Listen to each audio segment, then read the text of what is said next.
Listo. Cordial saludo. Nosotras somos el grupo número 7 del curso Víctimas y Reparación del Daño. Este espacio lo realizamos a manera de conversatorio sobre el caso de Carlos, quien fue una víctima de homicidio en una riña. Básicamente, el caso de Carlos se refiere a un joven que perdió la vida en medio de una riña ocurrida en la vía pública durante una noche. Todo comenzó, pues digamos que con la diferencia de opiniones en un tema cotidiano, como pues suele suceder en los diferentes espacios sociales, donde pues varias personas comparten. Lo que inició como un intercambio de palabras que fueron subiendo de tono, dado pues digamos como las diferencias entre las opiniones y pues digamos que a partir de estas diferencias el conflicto escaló hasta el punto de llegar a tener pues violencia física y pues digamos que la persona con la que Carlos estaba discutiendo, estaba debatiendo el caso, sacó un arma blanca y pues lo hirió, lo afectó físicamente y pues digamos que pues Carlos perdió la vida. En este contexto,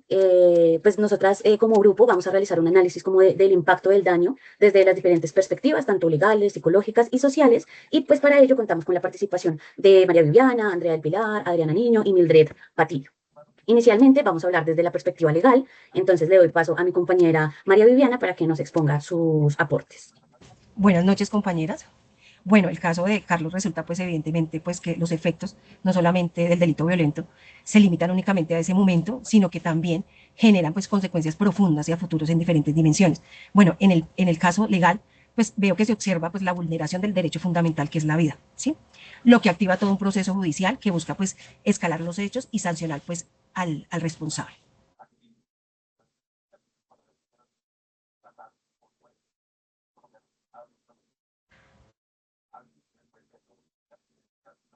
Bueno,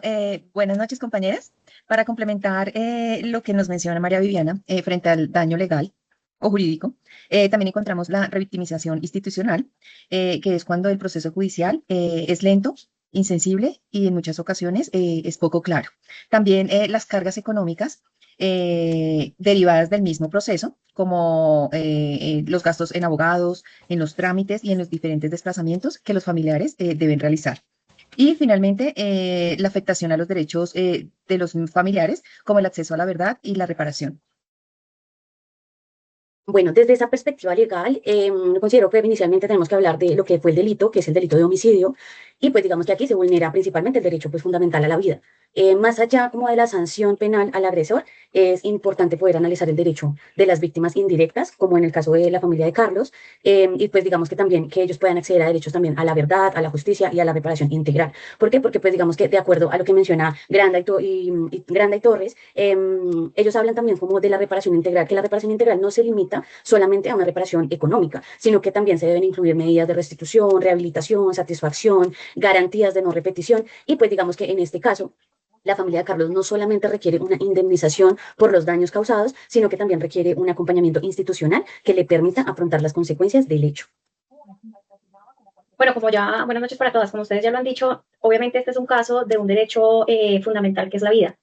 Acá se cometió un delito gravísimo como lo es el homicidio que está tipificado en el Código Penal colombiano. Aquí podemos denotar que el acceso a la justicia hace que la familia de la víctima entre, obviamente, a ser reparada de manera integral, como bien lo dice la compañera, no solo desde una reparación, desde una sanción penal, como puede ser la privación de la libertad, sino también una sanción económica y, en su defecto, que la justicia le permita a la familia también tener un acompañamiento psicosocial, toda vez que un familiar pierda la vida, pues eso es una connotación irreparable y pues obviamente es necesario y de manera integral reparar a la familia por el daño causado a la familia y que tenga acompañamiento para las posibles reclamaciones en todos los aspectos que ya las compañeras han mencionado. También ahí es importante mencionar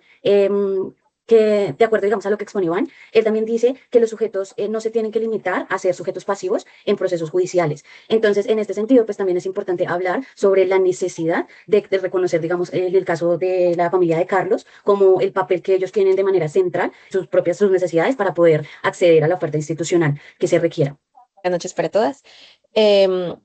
Acorde a lo que ustedes también han dicho acerca de cómo se representaría en este caso el daño legal, es importante también ahondar en cómo acceden la familia de Carlos al proceso legal, porque hay que recordar que en nuestro contexto colombiano el acceso a la justicia presenta múltiples dificultades, demoras, está la incertidumbre jurídica, porque pues, no se manejan muchos términos de lo que puede representar pues el ámbito legal y también que tenemos una alta tasa de impunidad respecto a estos delitos y pues cómo se configuró el caso de Carlos puede llegar a presentarse a ser parte también de estos casos que se encuentran en la impunidad y que no presentan resultados o puede estar en demora.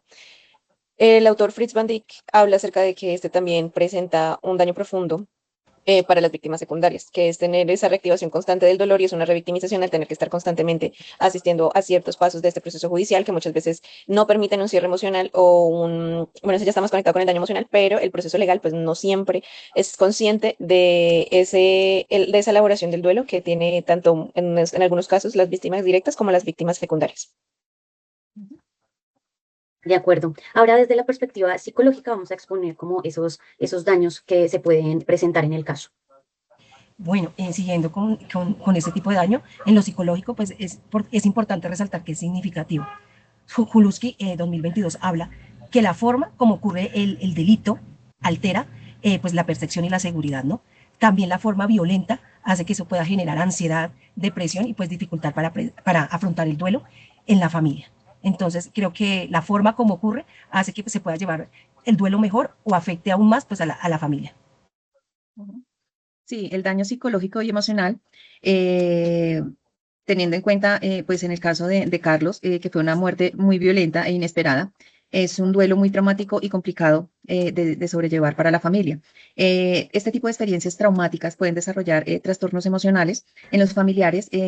como mencionaba mi compañera María, que pueden presentar algún trastorno de ansiedad, depresión, crisis de pánico, estrés postraumático. Asimismo, alteraciones psicológicas como emociones de rabia, impotencia, culpa o deseo de venganza.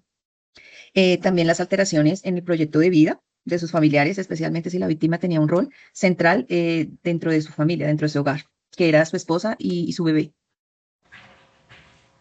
Sí, desde la perspectiva psicológica sí es importante tener presente que este delito ocasiona un impacto profundo y multidimensional, porque la familia de Carlos en específico, pues digamos que tienen que enfrentar en efecto, como lo mencionan mis compañeras, un duelo traumático que se caracteriza por esa violencia que se gestó como de manera tan violenta e inesperada, ¿no? Porque además fue en un contexto social, como no me voy a ir a tomar una cerveza, y digamos que al ser como tan inesperado, digamos que eso fortalece el trauma que se genera en la familia. Echeverría también menciona que las víctimas de los delitos de violencia pueden desarrollar diferentes trastornos, como los mencionados anteriormente, como lo son la ansiedad, la depresión, el estrés postraumático y también como esas dificultades que se empiezan a generar en las personas para el funcionamiento, su correcto funcionamiento cotidiano.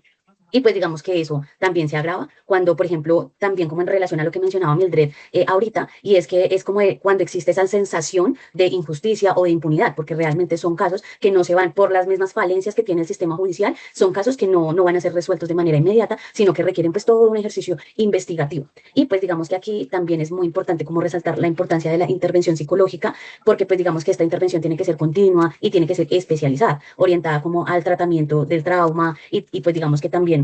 a orientar a la familia de Carlos a esa reconstrucción de su proyecto de vida, porque digamos que como también estamos hablando, o en el caso, el contexto del caso, hablamos de que Carlos era el proveedor, digamos, económico, entonces también se modifica todo el proyecto de vida que tenía su familia, su esposa, su bebé, sus papás, porque pues digamos que ya no existe esa figura de proveedor económico y pues digamos que las dinámicas familiares empiezan pues a cambiar o tienen que cambiar y pues para esto es muy importante que exista como ese acompañamiento psicológico. Bueno, aquí haciendo un aporte a mis compañeras, a mí hay dos daños psicológicos que me parecen supremamente importantes y entre una son los duelos complicados, esos son los tipos de duelos que se manejan de acuerdo a la manera en la que el familiar pierde la vida. En este caso, como es un hecho traumático, es un hecho bastante difícil, obviamente manejar esos procesos de duelo son algo complicado porque esos duelos siempre van acompañados por culpa e impotencia, obviamente hacia sus familiares. Y otro, sin duda, es la revictimización emocional.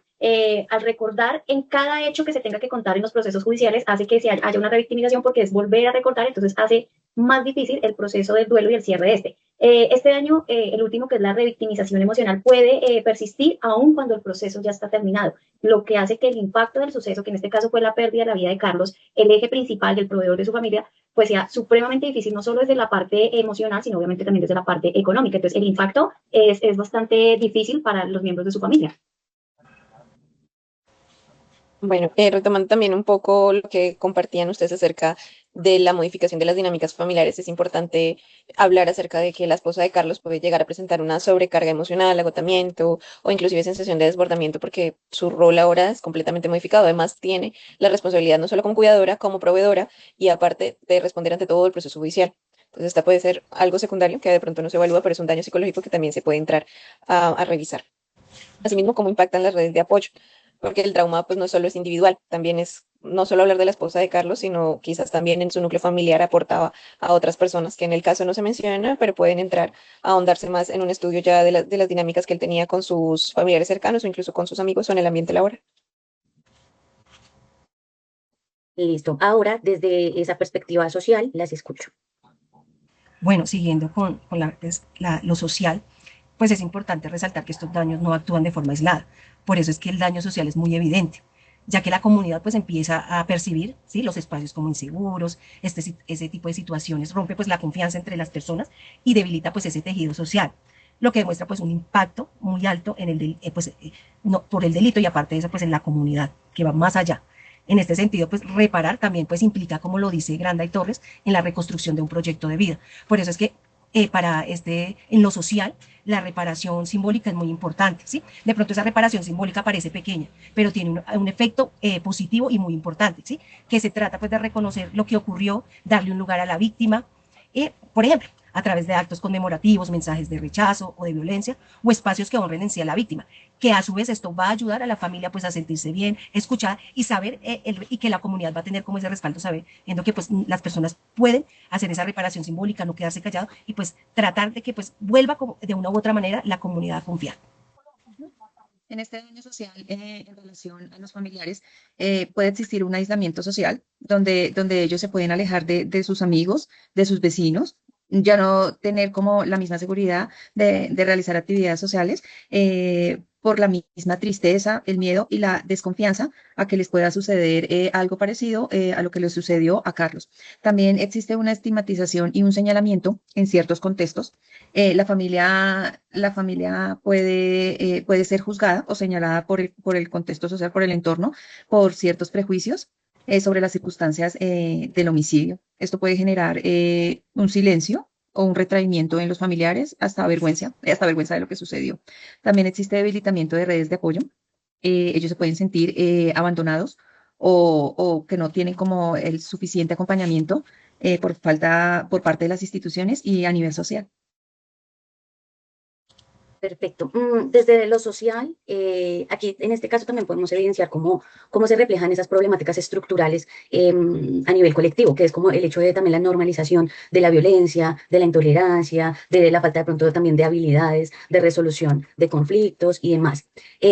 Morales y García, ellos planteaban que en la psicología jurídica se permite comprender cómo hay diferentes factores sociales que influyen en la conducta delictiva y en la victimización. Y en este caso en particular podemos evidenciar como el consumo del alcohol, la presión de pronto del grupo e inclusive la falta como de ese control emocional fueron pues elementos claves para que el conflicto se escalara. Además, pues digamos que también hablando de la reparación integral en efecto, pues digamos que el hecho es que Carlos murió y aquí este delito trasciende a la familia y afecta directamente a la comunidad generando en efecto, como lo mencionaban anteriormente, sentimientos de miedo, desconfianza, percepción de inseguridad en los espacios públicos. Y pues digamos que aquí también es importante como reconocer lo que planteaba Van también, que él dice que el daño no es únicamente individual, sino que trasciende a lo colectivo y pues digamos que esto pues exige en sí respuestas sociales integrales orientadas como a esa prevención, a la promoción, a la educación y al fortalecimiento de la cohesión y del tejido social.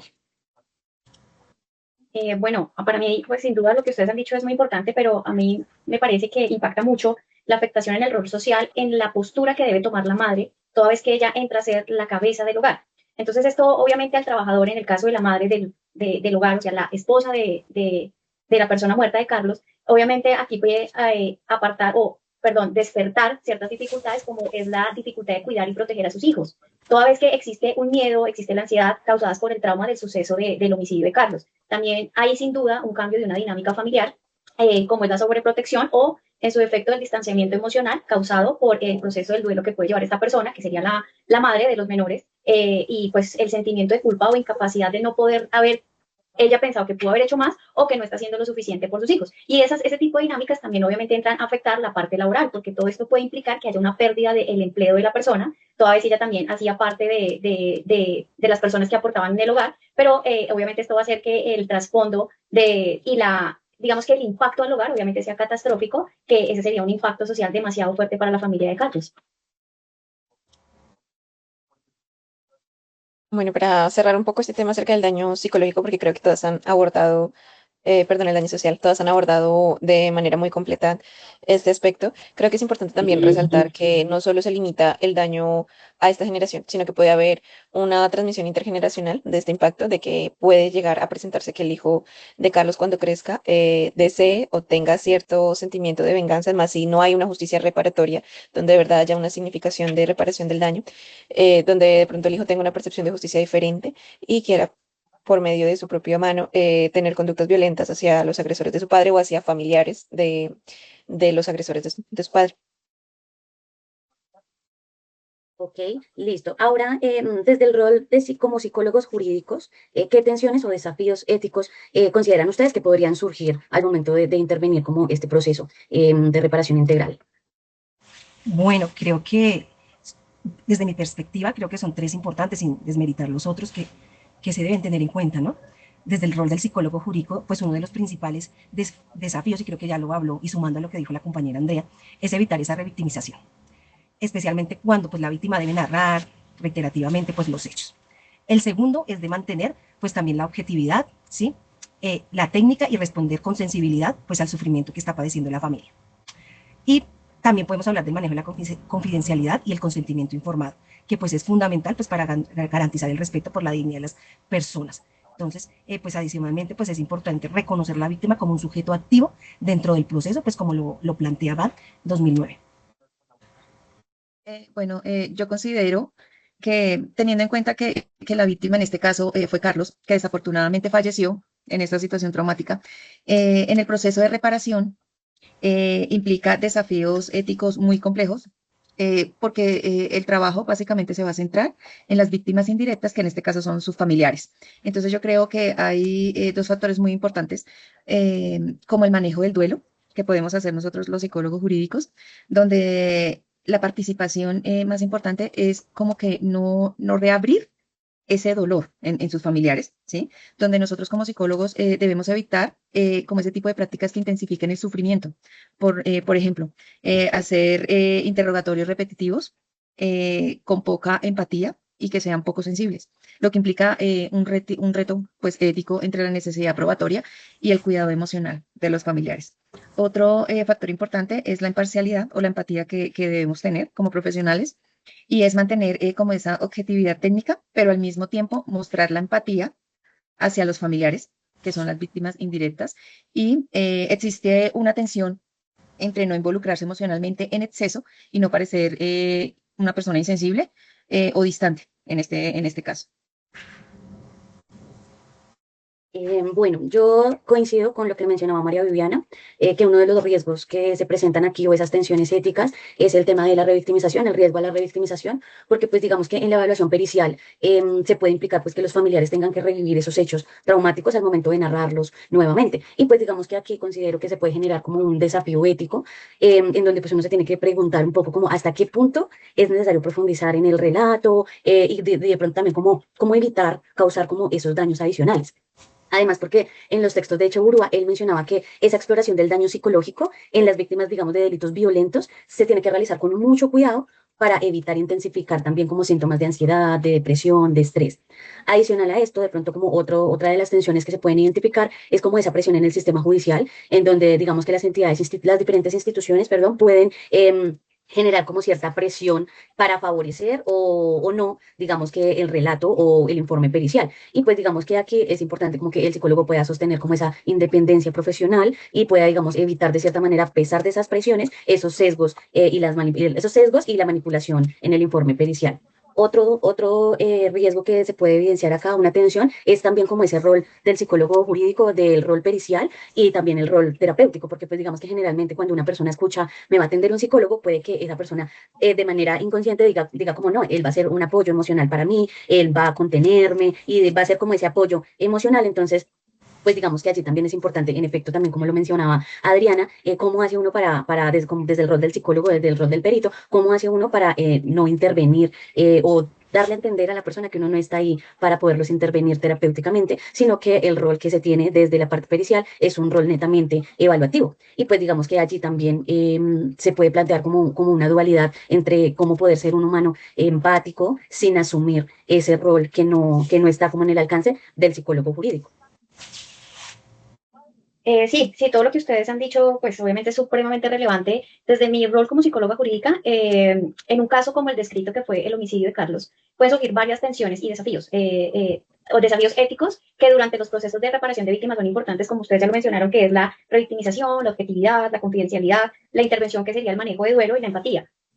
Haciendo otro aporte, para mí es muy importante, es el desafío que nosotros tenemos con las expectativas de la justicia versus los alcances reales de un proceso como es este. Entonces, la víctima siempre suele esperar que primero se haya una intervención psicológica por medio de nosotros y que contribuya a la reparación completa o a sanciones ejemplares. Pero el profesional debe manejar las expectativas que las víctimas deben tener, aclarando que nosotros tenemos limitaciones y que nuestro rol, pues obviamente puede generar en ellos de alguna manera cierta frustración y sensaciones de abandono, pero nosotros tenemos unas limitaciones que es realmente llegar a la verdad. Pero nosotros no somos quienes como para venir a hacer, digamos, como bien lo dijeron, el apoyo terapéutico o sancionar según el Código Penal, porque nosotros tenemos ese tipo de limitaciones y por eso es importante serle muy claro desde la empatía, desde el respeto, desde la humanización y desde el dolor por el otro, que nosotros tenemos también ciertas limitaciones y es importante siempre hablar de una manera clara con las víctimas, en este caso sería la familia de Carlos.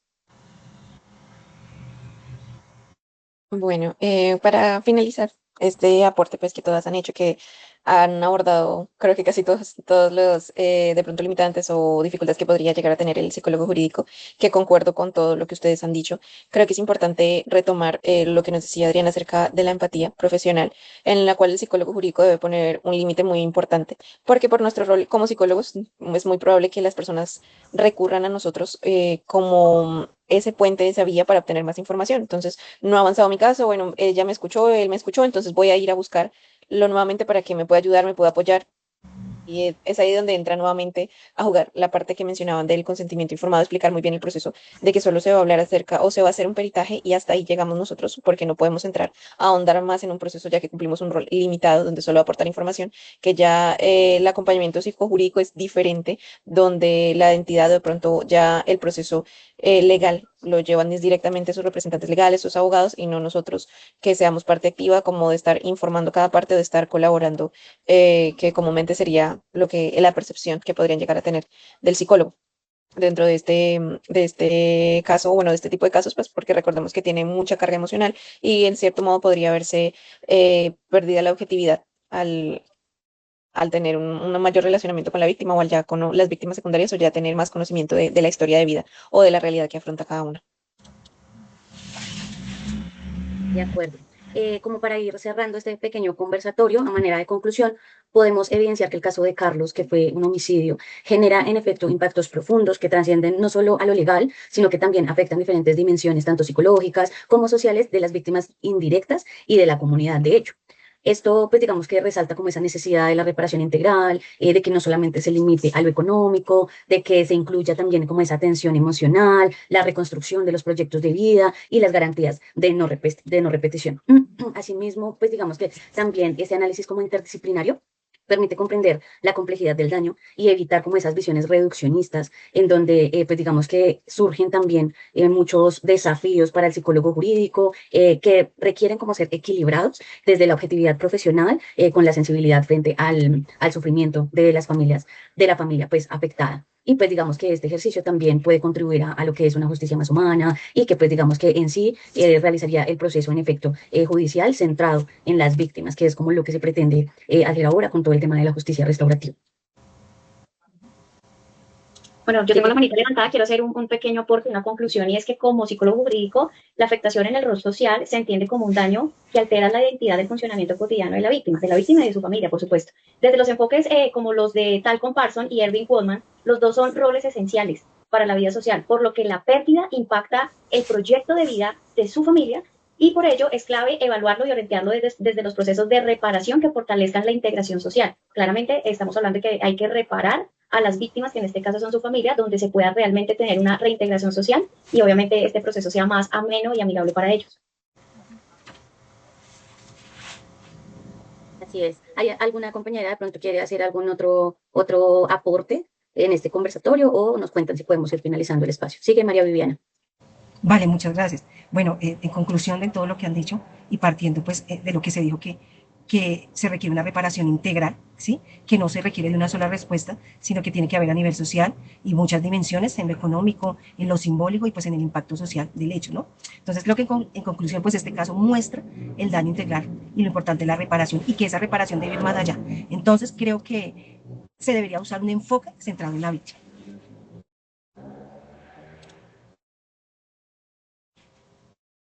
Así es. ¿Alguna otra, de pronto, Adriana, Mildred, quieren realizar un último aporte? Considero que en este caso, pues como nos lo dice María Viviana, para el proceso de reparación sería importante llegar a considerar también los derechos del menor, ¿no? El hijo de Carlos, que entra también en un proceso de restitución de derechos, pues ya no va a tener a uno de sus padres, va a tener una ausencia de una figura paterna, entonces podría llegarse a considerar dentro del proceso y dentro del abordaje psicológico, pues que se le va a brindar. Listo, para finalizar, también recordar como la importancia del trabajo interdisciplinario, en donde confluyen varias ciencias, varios profesionales, para que en efecto la reparación integral tenga un impacto pues realmente positivo en la familia pues de la víctima, que pues realmente son a quienes al final pues hay que reparar, porque pues lastimosamente la víctima como tal pues perdió la vida. Entonces agradecemos mucho el espacio y pues ya, muchas gracias. Gracias. Gracias a Gracias. ustedes. Muchas gracias. Gracias.